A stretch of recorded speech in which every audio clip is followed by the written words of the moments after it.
సంవత్సరాల తరబడి ఎన్ని మందులు వాడినా మీ మోకాల నొప్పులు తగ్గట్లేదా? ప్రాణ పెయిన్ క్లినిక్ లో అత్యాధునిక చికిత్స. మాస్టర్ మైండ్స్ సమర్పించు అందమైన జీవితం కార్యక్రమానికి స్వాగతం. నమస్తే కళ్యాణ్ గారు. దేవి అనే అమ్మాయి ఉయ్యూరు నుంచి మనకి మెయిల్ చేస్తుందండి. పెళ్ళైన 1 నెల రోజులు మాత్రమే అత్తవారింట్లో ఉంది. తర్వాత వెంటనే పుట్టింటికి వెళ్ళిపోయింది. ఏదో చిన్న ఉద్యోగం చేసుకొని బతుకుతోంది. చాలా విచిత్రమైన సమస్యగా ఉందండి. సో తనకి ఏం చేయాలో తెలియక మనకి మెయిల్ చేస్తుందండి. ఒకసారి కాల్ చేయమంటారా? చేయండి మేడం.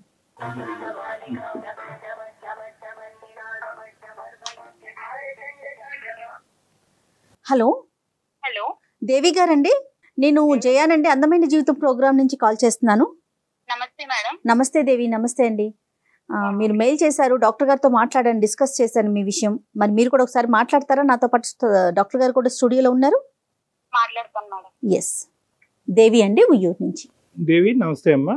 నమస్తే సార్. ఎంతమ్మా వయసు? సార్ నా వయసు 23 సంవత్సరాలు సార్. ఏంటమ్మా ఏ మ్యాటర్ గురించి మాట్లాడడానికి చేశారు? నాకు చిన్నప్పటి నుంచి పేరెంట్స్ లేరు. చిన్నప్పుడు చనిపోయారు. 10 ఇయర్స్ ఏజ్ ఉన్నప్పుడే. అయితే మా మేనత్త గారు నన్ను డిగ్రీ వరకు చదివించారు సార్ కష్టపడి. చుట్టాలందరూ కూడా మమ్మల్ని చాలా బాగా చూడలేదు. ఇంకా నాన్నగారు అమ్మగారు చనిపోయాక ఇంకా ఆమె దగ్గరికి తీసుకుని మమ్మల్ని చూశారు. అన్నదమ్ములు ఎవరు లేరు? అక్క చెల్లి గాని? నేను ఒక్కదాన్నే సార్. ఒక్కదాన్ని. అవును సార్. ఏ వయసు నుంచి మేనత్ దగ్గర ఉన్నావమ్మా? సార్ నేను 12-13 సంవత్సరాల దగ్గర నుంచి ఉన్నాను సార్. అప్పుడు ఇద్దరు అమ్మగారు నాన్నగారు కూడా చనిపోయారు సార్. చెప్పమ్మా దేవి. చెప్పమ్మా. అయితే మా మేనత్త గారు ఒక సంబంధం చూసి పెళ్లి చేశారు సార్. అంటే మా ఇంటికి వచ్చి మరి నన్ను చూసుకుని కావాలి, ఈ అమ్మాయి కావాలని చెప్పి ఒక 1 మంత్ 2 మంత్స్ వరకు తిరిగి నన్నే కావాలని కోరుకుని వాళ్ళు చేసుకున్నారు సార్ మ్యారేజ్. ఓకే అమ్మా. కట్నం కూడా ఏం తీసుకోలేదు. వాళ్ళు కొంచెం బాగా రిచ్ పీపుల్. బాగా అంటే కొంచెం బాగా ఫైనాన్షియల్, మొత్తం కంప్లీట్ సెటిల్డ్. ఓకే. నువ్వేం చదువుకున్నావమ్మా? నేను డిగ్రీ చదువుకున్నాను సార్. ఎవరుంటారో అతనితో పాటు? ఉమ్మడి కుటుంబం? ఉమ్మడి కుటుంబం సార్, అందరూ కలిసి ఉంటాము. పెళ్లికి ముందు మాట్లాడేవమ్మా అబ్బాయితో ఒక నిర్ణయం తీసుకునే ముందు? మాట్లాడాను సార్. మాకు పెళ్లికి కూడా పెద్ద టైం ఏమీ లేదు సార్. ఓన్లీ ఒక 1 మంతే సార్. వాళ్ళు ఎమ్మటే చూసుకున్నారు. అదే మంత్ లో పెళ్లి చూపులు, ఎంగేజ్మెంట్ అన్ని సంబంధించిన అన్ని అయిపోయినాయి సార్. నువ్వు మొత్తం మేనత్త మీద భారం వేసి బాగుందిలే ఆవిడ కరెక్టే నిర్ణయం తీసుకుంటది కాబట్టి అన్నట్టుగా నువ్వు వెళ్ళావు. మరి నన్ను చిన్నప్పటి నుంచి పేరెంట్స్ లేకపోయినా పెంచి చూసుకున్నారు కదా సార్. మేనత్ ఎప్పుడు బాగానే చూసుకుందామా నిన్ను? మేనత్ గారు బాగానే చూసుకున్నారు సార్. అనుకున్న దాంట్లోనే పెంచి పెద్ద చేసి అన్ని చూసుకున్నారు. వాళ్ళ పిల్లలతో పాటు సమానంగా చూసుకున్నారు. వాళ్ళకి కూడా పిల్లలు ఉన్నారా? అత్తయ్య కూడా ఉన్నారు సార్. చిన్న వాళ్ళు నాకన్నా ఏజ్ లో. నీకు అంతకు ముందు ఎన్ని సంబంధాలు వచ్చినాయి అమ్మా? ఇది ఒకటే ఫస్ట్ సంబంధమే ఎస్ అని చెప్పారా? అంతకు ముందు వేరే సంబంధం అయితే ఇదే ఫస్ట్ వచ్చింది సార్. వాళ్ళు బాగా ఎంక్వైరీ చేసుకుని అన్ని గమనించుకుని మీ దాకా వచ్చారు. నా దాకా వచ్చి అంతా ఎంక్వైరీ చేసుకుని మా మేనత్ తో మాట్లాడి ఇళ్ళ పక్కన వాళ్ళతో మాట్లాడి ఒప్పించుకుని కావాలి అని చెప్పి చేసుకున్నారు సార్. Okay okay. పెళ్లి బాగా జరిగిందమ్మా? వాళ్ళు 10 లక్షల వరకు ఖర్చు పెట్టుకుని చేసుకున్నారు సార్. వాళ్ళతో వాళ్ళ రేంజ్ కి తగ్గట్టుగా. ఇప్పుడు ఏంటమ్మా సమస్య ఏంటి దేవి? నన్ను పెళ్లి చేసుకుని తీసుకుని వెళ్ళి ఒక మాట అన్నాడు. ఏంటంటే మా వదినికి పిల్లలు ఉంటే నేను అసలు పెళ్ళే చేసుకోకపోయేవాడిని.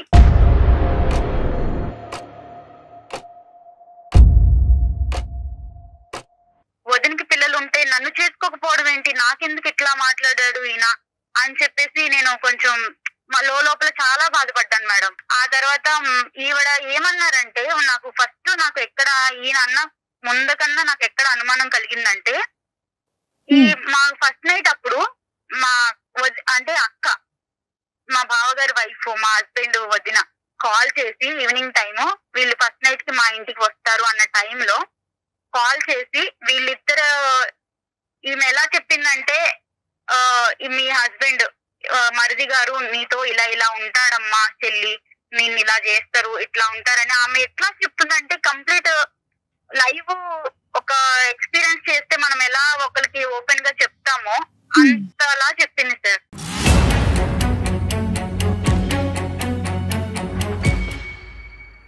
నా భర్త ఎలా అనేది ఆమెకి ఎలా తెలుసు, ఇలా చెప్పడం ఏంటి అనేది నన్ను బాగా చెలించేసింది. లోపలికి చాలా ఫీల్ అయిపోయాను.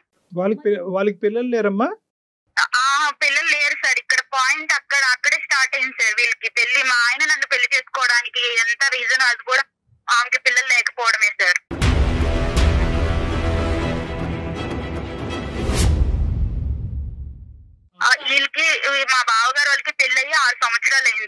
6 సంవత్సరాలు అయింది. పిల్లలు అస్సలు లేరు. చాలా మందులు వాడారు, చాలా పెద్ద పెద్ద హాస్పిటల్స్ కి వీళ్ళకి ఉన్న డబ్బులు మొత్తం చాలా వరకు దానికే ఖర్చు పెట్టారు. అయితే 6 సంవత్సరాల వరకు పిల్లలు లేరు. తర్వాత వీళ్ళు అంతా ఫ్యామిలీ అంతా ఒకటే సార్. ఎట్లా అంటే ఇలా పేదింటి అమ్మాయిని చేసుకుని, ఇలా తల్లిదండ్రులు లేని వాళ్ళని చేసుకుని ఇట్లాంటి ప్లాన్లు వేసి ఇలా ఒక క్రైమ్ లాగా చేస్తారు సార్ లైఫ్ని. కానీ నాకు తెలియక అడుగుతానమ్మా, ఇది అసలు మీ భర్త ఏదైతే ఒక ఎజెండాతో నిన్ను పెళ్లి చేసుకున్నాడో ఆ ఎజెండా సీక్రెట్ గానే కంటిన్యూ చేయొచ్చు కదా. నీ ఎదురుగుంటా కూర్చుని మా వదినకి పిల్లలు ఉంటే కనుక నిన్ను చేసుకుని ఉండేవాడిని కాదు అనే మాట నీకు డిక్లేర్ చేయవలసిన అవసరం ఏముంది? అదే నాకు అర్థం కాలేదు సార్. ప్రతిసారి ఆవిడ కూడా మా ఇద్దరు మాట్లాడుకున్నప్పుడు మధ్యలో రావడం, మేము గదిలో కలిసినప్పుడు వచ్చి డోర్లు తీయడం, ఇట్లాంటివన్నీ చేసింది. ఇవన్నీ కూడా నాకు చిన్న చిన్న అనుమానాలు కలిగించినాయి. అయితే ఒక రోజు నేను చూడకూడని చూశాను సార్. వాళ్ళిద్దరు రూమ్ లో, వాళ్ళ బెడ్రూమ్ లో, మా బావగారు వాళ్ళ బెడ్రూమ్ లో మా హస్బెండ్ వాళ్ళ వదిన ఉండడం నేను కళ్ళతో చూశాను సార్. అది ఎలా అంటే ఒక చెప్పకూడని పీక్ టైం సార్. అది అసలు టూ మచ్. అది నేను తట్టుకోలేకపోయాను సార్. అది నా భర్త వేరే వాళ్ళతో ఉండడం అనేది నేను అసలు యాక్సెప్ట్ చేయలేకపోయాను. అది కూడా సొంత వదిన. అమ్మ తర్వాత అమ్మ ఎవరైనా ఉన్నారంటే వదిన కదా సార్. మీ బావగారికి ఎంతవరకు తెలిసి వ్యవహారం అతనికి పూర్తిగా తెలుసా? ఇంట్లో అందరికీ తెలుసు సార్. అందరికీ మామయ్య తెలుసా? గారికి, అత్తయ్య గారికి, బావ గారికి అందరికీ తెలుసు సార్.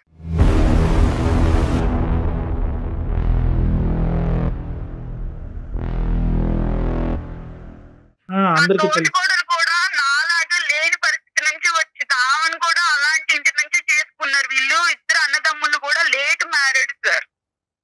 సరే, మా బావగారికి ఏమో 40 ఏళ్ళకి పెళ్లి చేశారు, మా ఆయనకేమో 38 ఏళ్ళకి పెళ్లి చేశారు, నాకేమో 23 సంవత్సరాలు. ఎంత గ్యాప్ చూడండి సార్. అయినా సరే నాకు పెళ్లికి ముందు చెప్పలేదు సార్ వీళ్ళు ఇవేమి.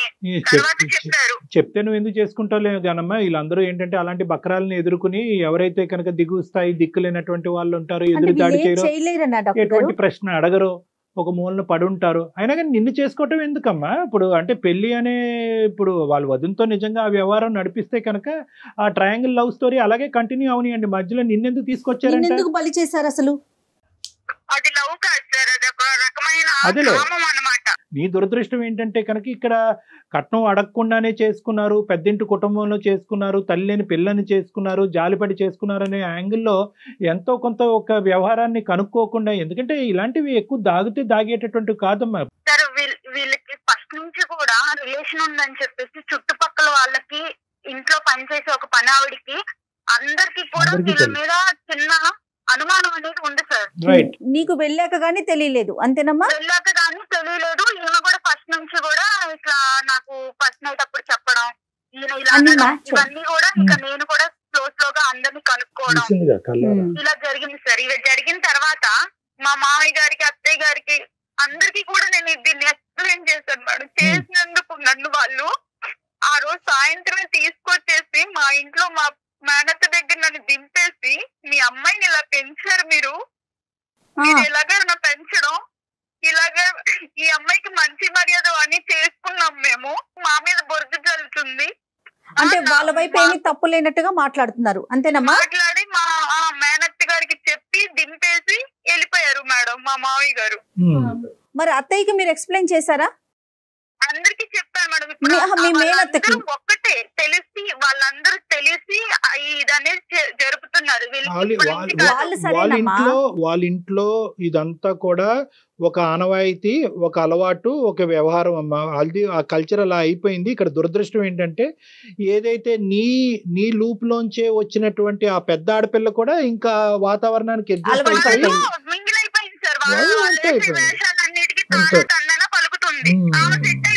మీ మేనత్త కూడా నిన్ను అర్థం చేసుకోలేదా? ఆవిడేమంటారు? చేసుకున్నావు అక్కడ, అందుకే వాళ్ళు తీసుకొచ్చి దింపారు. ఏం జరిగిందో చెప్పంటే ఇది నాకు చెప్పాను. అయినా కూడా అలా ఎలా చేస్తారు అంటే వీళ్ళని ఎలా నమ్మించేశారు వాళ్ళు. నమ్మట్లా. సో నువ్వేదో ఇక్కడ కావాలని నాటకం ఆడి నీ జీవితాన్ని నువ్వు పాడు చేసుకుంటున్నావు అనేటటువంటి ఆలోచన మా అందరికీ కూడా ఇక్కడ ఏ కోసాన్ని కూడా మాకు లేదు. ఏమన్నా మాట్లాడదామా కళ్యాణ్ గారు? సార్ నేను ఏంటంటే ఇప్పుడు నా జీవితం అనేది పెద్ద క్వశ్చన్ మార్క్ లో పెట్టే చేశారు సార్. ఇప్పుడు నేను దానికి సమాధానం వెతుక్కోలేకపోతున్నాను. ఎంతకాలం అక్కడ కలిసి ఉన్నావమ్మా? ఎంతకాలం కుటుంబంలో ఉన్నావు? నేను ఒక 20 రోజులు 22 రోజులు అట్లాగే కలిసి ఉన్నాను సార్. నెల లోపే సార్. ఈ 2 years పాటు, ఈ 2.5 years పాటు మీ ఇద్దరి మధ్యన కమ్యూనికేషన్, మెసేజెస్, అతను మీ ఇంటికి రావటం నెంబర్లన్నీ బ్లాక్ చేసేసారు. నేను అక్కడ నుంచి వచ్చాక కూడా నేను కాల్ చేస్తున్నానని చెప్పేసి నా నెంబర్ బ్లాక్ చేసేసారు సార్. వాళ్ళ ఇంట్లో వాళ్ళకి చేస్తే మా అబ్బాయికి ఫోన్ చెయ్యొద్దు, మా అబ్బాయితో మాట్లాడొద్దు, ఏదన్నా ఉంటే నువ్వు పెద్దోళ్ళని తీసుకొచ్చుకో, మాట్లాడుకో, నువ్వేమి ఇట్లా కాల్ చేసినంత మాత్రాన్ని నీకు ప్రేమ ఉందని మేమేం కరిగిపోము, నువ్వు పెద్ద మాట్లాడాల్సిన మాటలు మాట్లాడి నిందలేసి వెళ్ళిపోయావు. అసలు నువ్వేం ఎక్స్పెక్ట్ చేస్తున్నావమ్మా? ఇప్పుడు ఏం లేదు మేడం, అటు నాకు డైవర్స్ ఇవ్వట్లేదు, ఇటు నన్ను తీసుకువెళ్ళట్లేదు. ఈ పెద్ద మనుషులు తీసుకెళ్ళి మాట్లాడినా కూడా అది ఉపయోగం లేకుండా పోయింది. వాళ్ళకున్న ఇన్ఫ్లుయెన్స్ తో ఏమేమో మాట్లాడి మమ్మల్ని మ్యానిపులేట్ చేసేసారు. ఇక్కడ నాకు ఎటు క్వశ్చన్ లేక నేను మా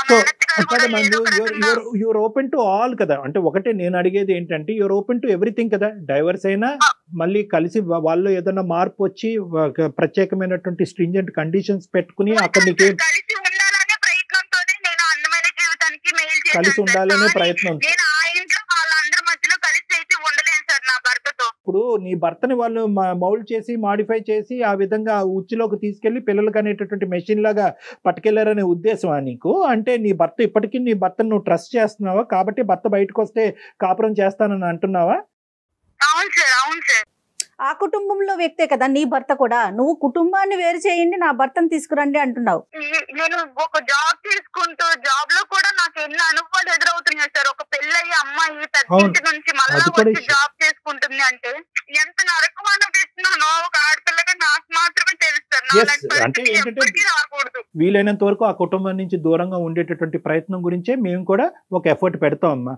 కాదు కూడదు అతని వ్యవహార శైలి అలాగే ఉందనుకోండి, అప్పుడైనా డైవర్స్ తీసుకుని నీ మటుకు నువ్వు బతికేటటువంటి, నీ కాలం మీద నువ్వు బ్రతికేటటువంటి ధైర్యం నీకుందా? ఉంది సార్. నేను ఇప్పుడు ప్రెజెంట్ జాబ్ చేసుకుంటున్నాను. ఇష్యూ తేలాలంతే నీకు. అంతేనమ్మా. అవును సార్. నా జీవితం ఎందుకు క్వశ్చన్ చేశారు, నన్ను ఇలా ఎందుకు మోసం చేశారు, ఎంతమంది అమ్మాయిలు జరుగుతుంది. అర్థమైందమ్మా. నువ్వు అదే నేను ఇందాక చెప్తున్నాను కదా, నువ్వు అన్ని డైరెక్షన్స్ ఓపెన్ గా ఉంచితే కనుక మాకు ఈజీ అవుతుంది. లేదండి ఎలాంటి మనిషి అయినా పర్వాలేదు అతనితో పాటే నేను ఉంటాను అంటే కనుక మా ముందు కాలం బంధం వేస్తాను. నేను వెళ్తాను సార్ వేరు కాపురం. లేదు డైవర్స్ ఇస్తానన్నా నేను దేనికైనా సిద్ధంగా ఉన్నాను. నా జీవితానికి ఒక సమాధానం అనేది కావాలి. సరే నెంబర్ ఫోన్ పిక్ చేస్తున్నాడు అతను, ఇట్లా బ్లాక్ చేశాడు. బ్లాక్ చేసేసారు మేడం. ఒక పని చేయమ్మా, నాకు ఒక్కసారి నువ్వు వాట్సాప్ మెసేజ్ పెట్టు, నేనే కాల్ చేస్తాను అతనికి. అలాగే మేడం, అలాగే.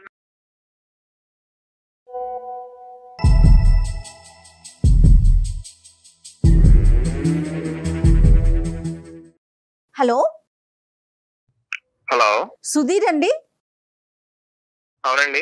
దేవితో ఇంతకు ముందే మాట్లాడాం మేము. దేవి మీ భార్య 2.5 సంవత్సరాల క్రితం కలిసి కాపురం చేసిన మీ భార్య. ఏదో ఒక ఇష్యూ చెప్తా ఉంది సుధీర్.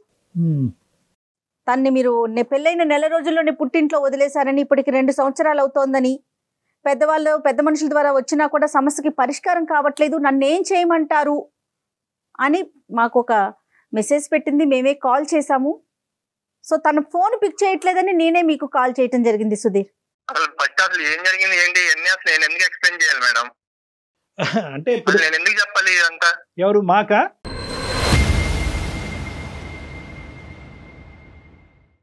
అసలు ఎందుకు చెప్పాలి సార్? అసలు మీరేదో ఫోన్ చేసి ఇలా మీ అందమైన జీవితం నుంచి కాల్ చేస్తున్నాము, ఇలా మీ వైఫ్ కాల్ చేసి మీ అన్ని చేసి మీరు నాకు కాల్ చేసి ఇవన్నీ అసలు నేను ఎందుకు చెప్పాలి సార్ మీకు? ఇప్పుడు ఆ అమ్మాయి మాట వినేసి మేము అవునా అమ్మాయి ఇలా చేసే అమ్మాయి అని చెప్పి కొట్టలేదు. లేదమ్మా, ఆ అబ్బాయి వర్జన్ కూడా మేము వినాలి. ఆ అబ్బాయి పడేటటువంటి బాధ ఏంటి అనేది మాకు అర్థం అవ్వాలి అంటే కనుక, ఆ అబ్బాయి నెంబర్ ఉందా అంటే కనుక నెంబర్ ఎత్తట్లేదండి అంటే కనుక సరే మేము ట్రై చేసుకుంటాం, రిక్వెస్ట్ చేసుకుంటాం అనేటటువంటి ఉద్దేశంతో నీకు కలపటం జరిగిందే కానీ నిన్ను ఇబ్బంది పెట్టే ఉద్దేశం కాదు నన్ను. అది కూడా నువ్వు దయచేసి అర్థం చేసుకోవాలి. మీరు ఇబ్బంది పెడుతున్నారని కాదు సార్, పెళ్ళైన కాడి నుంచి ఇబ్బంది పెడతానే ఉంటాను. ఎలాంటి ఇబ్బంది పెట్టింది? ఎవరు ఇబ్బంది పెట్టారు చెప్పండి. ఎవరిని ఇబ్బంది పెట్టారు నీకు తెలీదా? ఎవరిని ఇబ్బంది పెట్టారు నీకు తెలీదా? మీరు నన్ను ఇబ్బంది పెట్టి నన్ను కావాలి మా ఇంటి చుట్టూ తిరిగి మీరు నన్ను పెళ్లి చేసుకున్నారు, నా జీవితం నాశనం చేశారు మీరు. నీ జీవితం నాశనం చేసావు. నువ్వు వచ్చి మా కుటుంబంలో లేనిపోయిన సృష్టించి మా కుటుంబం మేము చక్కగా ఉన్న కుటుంబాన్ని లేనిపోయింది నేను సృష్టించానా? నేను కళ్ళతో చూసిన నిజం కాదా? మీరు మీ వదిన మీ వదినాలు రూమ్ లో బెడ్రూమ్ లో మీరు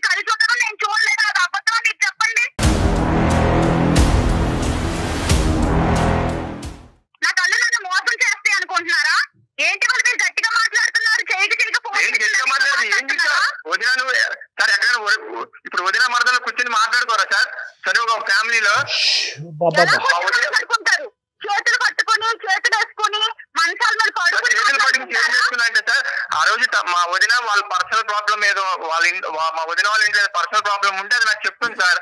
అది నువ్వు ఎవరికి చెప్పమాకని చెప్పి ప్రామిస్ తీసుకుని సార్. అది చూసుకుని తినేదో ఊహించేసుకుని డాక్టర్ గారు చెప్పే అంత అబద్ధం డాక్టర్ గారు. నేను చెప్పే అబద్ధం నీకు అంటే వదిన మనుషులు అంటే ఇంత చనువుగా ఉంటారని నాకు తెలియదు. మరి మీ ఇంట్లో నేను చూసేంత వరకు, నేను బయట చూసాను కానీ ఇలాంటివి చూడలేదు. మీ అంత చనువుగా నేను ఇగో ఇట్లా మంచాల మీద అంత చనువు ఉంటారని నాకు ఇప్పుడే అర్థమైంది. ఒకటి సుధీర్, ఒక్క నిమిషం అమ్మ మాట్లాడమాక, నీకు అదే చెప్పాను లాస్ట్ టైం కూడా. మీ అత్తని తీసుకొచ్చి మాట్లాడినప్పుడు దేవి నువ్వు లేనిపోయిన క్రియేట్ చేయమాక. చక్కగా ఉన్న మా ఫ్యామిలీలోకి వచ్చి నువ్వు లేనిపోయిన క్రియేట్ చేసి ఇప్పుడు మా ఫ్యామిలీ మొత్తం డిస్టర్బ్ అయ్యేలా చేసావు నువ్వు. అసలు ఏం మాట్లాడుతావు నువ్వు? అసలు నువ్వు షోకి వెళ్ళాల్సిన అవసరం ఏంటి నీకు? దేవి రీసెంట్ గా అలా పుట్టాడు, ఎవరికి తెలుసు? ఎవరికి పుట్టాడంటే ఏమాట బుద్ధి ఉందా బుద్ధి లేదా అసలు నీకు?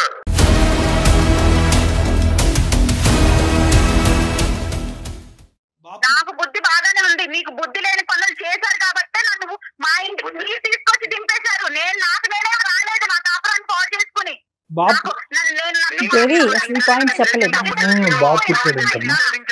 మాకేం సరదా కాదు పెళ్లి చేసుకుని తీసుకెళ్ళి దించడానికి నిన్ను. సరదా కాదా? మరి నా జీవితం మీకు సరదా అయిపోయింది, అందుకే నన్ను దింపేశారు మీరు. ఒక 2 minutes ఉండండి. ఇప్పుడు నేను అడిగేటటువంటిది ఒకే ఒక పాయింట్ ఏంటంటే ఈ 16 రోజుల ఫంక్షన్ అప్పుడు మీరు ఆ విధంగా ఎందుకు చెప్పాల్సి వచ్చింది? అంటే పిల్లలు ఉండుంటే కనుక, వదినకి పిల్లలు ఉండుంటే కనుక అసలు పెళ్ళి అనేది రూల్ అవుట్ చేసేసి ఉండేవాడిని అనేది ఎందుకు అన్నారు మీరు? బేసిక్ గా నాకు పెళ్లి అనే దాని మీదే నాకు ఇంట్రెస్ట్ లేదు సార్. ఓకే, నేను సింగిల్ గా ఉందామనే పాయింట్ ఆఫ్ వ్యూ లోనే నేను ఫస్ట్ నుంచి ఉన్నాను సార్. ఇప్పుడు అదే మా వదినికి మా అన్నయ్యకి పిల్లలు ఉంటే ఆ పిల్లలతో నేను కొంచెం మంచిగా టైం స్పెండ్ చేసి నా లైఫ్ అలా లీడ్ చేస్తూ ఉండేవాడిని సార్. సో మా అన్నయ్యకి మా వదినికి పిల్లలు లేరు కాబట్టి. ఇప్పుడు ఆ అమ్మాయి సంగతి ఆలోచించావా? అంటే నేను దిక్కు లేక, ఏ పని పాటు లేక, నాకు అవసరం లేకపోయినా కూడా నేను తీసుకొచ్చి ఈ బెడ్రూమ్ లో కూర్చోబెట్టాను అనే ఉద్దేశం అమ్మాయికి కలుగుతుంది కదా. అక్కడి నుంచి ఆ అమ్మాయి ఆలోచన డాక్టర్ గారు ఏమండి, మనకే పిల్లలు ఉంటే బాగుంటది కదా, అలా ఎందుకు ఆలోచించలేదు మీరు? నువ్వు వచ్చావు, మా అమ్మ బాగా చూసుకుంటది, మనకు పిల్లలు కలుగుతాయి అని నాతో ఎందుకు అనలేదు? ఆ మాట అనుకుంటే నీకు నచ్చినట్టు నువ్వు అనుకుంటా, నీకు నచ్చినవి అన్ని నువ్వు ఊహించుకుంటా ఉంటే మనకే పిల్లలు చెప్తున్నా. ఇంకొకసారి మాట అంటే బాగోదు చెప్తున్నా, మళ్ళీ చెప్తున్నా. మీరు ఏం బాగోదు ఏం చేస్తావు చెప్పు.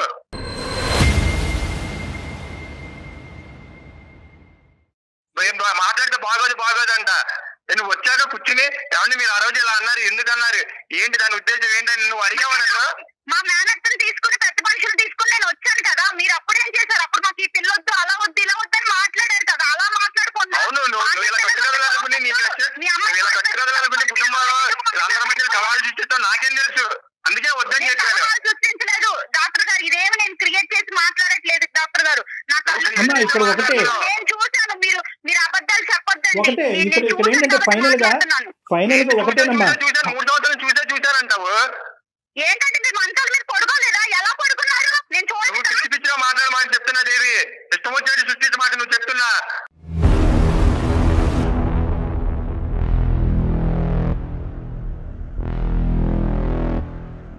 అదే తప్పు చేస్తే మీరు ఊరుకుంటారా? ఊరుకోరు కదా.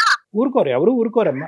అలా కదమ్మా, ఇవన్నీ కాదు అమ్మా. ఒకటి, at the end of the day నువ్వు మాకు ఈమెయిల్ పంపించడానికి ప్రధానమైనటువంటి కారణం ఏంటంటే, ఇన్ని లోపాలు ఉండేటటువంటి కుటుంబంలో నా భర్త ఇవన్నీ ఉన్నా కూడా నేను చూడకూడనటువంటి సిచ్యువేషన్ నా భర్త వాళ్ళ వదినతో చూసినా కూడా ఈరోజు నా భర్త అంగీకరించి బయటకు వస్తే కనుక అతనితో పాటు నేను ఉండటానికి రెడీ అని నువ్వు అంటున్నావు.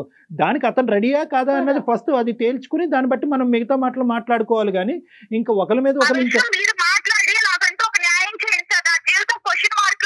సుధీర్, అది కాదు. ఇప్పుడు ఆ అమ్మాయి నీకు కావాలా సుధీర్? ఆ అమ్మాయిని మీరు స్వీకరించడానికి రెడీగానే ఉన్నారా? సార్ స్వీకరించడానికి రెడీగా ఉన్నారంటే సార్, తను మళ్ళీ వచ్చిన కాడి నుంచి మళ్ళీ ఏదో స్టోరీ క్రియేట్ చేసి మళ్ళీ వెళ్ళిపోతే మళ్ళీ ఎవరు సార్ రెస్పాన్స్? లేదు, ఇప్పుడు ఆ అమ్మాయి ఏంటంటే ఈ అంశాలన్నీ పక్కన పెట్టేసి మీ వదిన గారితోనూ ఇలాంటి ఇష్యూస్ ఇవన్నీ ఏం మాట్లాడకుండా, మళ్ళీ ఫ్యూచర్ లో ఇవి రాకుండా, పాస్ట్ తవ్వకుండా ఆ అమ్మాయి అన్ని కూడా వెనక్కి పెట్టేసి మళ్ళీ మీ జీవితంలోకి రావడానికి రెడీగానే ఉంది. ప్రొవైడెడ్ ద కండిషన్ ఏంటంటే ఆ కుటుంబం నుంచి మీరు బయటకు విడికాపురం రావాలంట. దానికి మీరు రెడీనా అని అడుగుతారు. లేదు డాక్టర్ గారు, ఎందుకంటే ఆయన కోరుకున్నట్టుగా వాళ్ళ వదినికి బాబు కూడా పుట్టాడు డాక్టర్ గారు. నన్ను ఎప్పుడైతే వాళ్ళు దింపేశారో ఆ అమ్మాయి తర్వాత ప్రెగ్నెంట్ జరిగింది. ఇప్పుడు వాళ్ళ ఇంట్లో బాబు కూడా ఉన్నాడు డాక్టర్ గారు. ఇంకా జరిగాక నన్ను ఇంకెందుకు తీసుకెళ్ళి ఏం మాట్లాడుతున్నావు? నీకు బుద్ధి ఉందా బుద్ధి లేదా?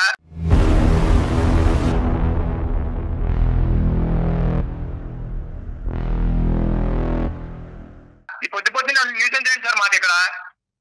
మాకు ఇంక వేరే పల్లె ఇవ్వండి. ఇలా ఛానల్ ఫోన్ చేసాము, దేవి ఫోన్ చేసింది, తీసుకెళ్తా ఇవన్నీ ఏంటి సార్ మాకు? చూసారా డాక్టర్ గారు ఎలా మాట్లాడుతున్నాడు ఈయన? అది వీళ్ళ నిజ స్వరూపాలు ఇలా బయటపడిపోతాయి అన్నమాట. మనం గట్టిగా మాట్లాడి గొంతెత్తి మాట్లాడే వాళ్ళు వీళ్ళకి నచ్చరు. నువ్వు ఒక పెద్ద మాట అన్నావు.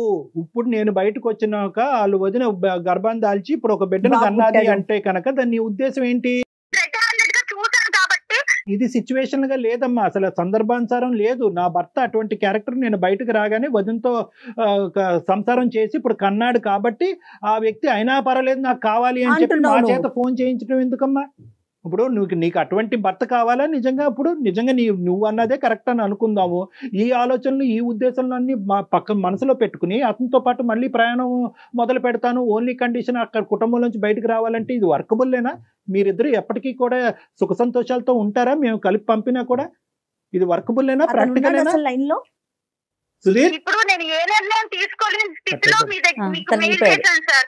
దానికి నాకు నా జీవితానికి మీరే ఒక దారి చూపించాలి. దారి చూపెట్టాలి అంటే దారి చూపెట్టాలి. ఏదైనా నేను అయిపోయింది.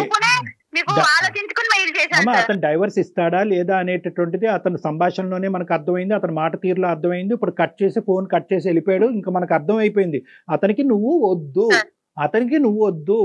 అదైతే క్లియర్ కట్ గా అతను ఏంటంటే అతనికి నీవు వద్దు అనేటటువంటి మాట అతని నోటి ద్వారా అతను చెప్పకుండానే మీ ద్వారానే డైవర్స్ అప్లికేషన్ అక్కడ పంపించాలనేటటువంటి ఉద్దేశంతో వెయిటింగ్ గేమ్ ఆడుతున్నారు వాళ్ళు. ఇప్పుడు ఏంటంటేనమ్మా అక్కడ జరిగినటువంటి సంఘటన అతను ఒప్పుకోడు. ఎస్ అండి నా వదినతో నాకు ఒక ఇది ఉంది అనేటటువంటిది అతను ఒప్పుకోవట్లేదు. చూసినట్టుగా నువ్వు ఊహించుకుంటున్నావు. అదే ఇప్పుడు నువ్వు ఒప్పుకుంటే మళ్ళీ వాళ్ళకే పరువులు ఉంటాయి, మాకు ఉండవా సార్? మా జీవితాలు ఇలా దేవి ఇక్కడ పబ్లిక్ గా నువ్వు చూసింది కరెక్ట్, ఖచ్చితంగా అక్కడ అక్రమ సంబంధం ఉంది అనే విధంగా మేము కూడా మాట్లాడలేవు. కానీ నీ కళ్ళ ద్వారా నువ్వు ఏదైతే చూసావో అది నువ్వు నమ్ముతున్నావు కాబట్టి అక్కడికి వెళ్ళేటటువంటి ఉద్దేశం నీకు ఉందా లేదా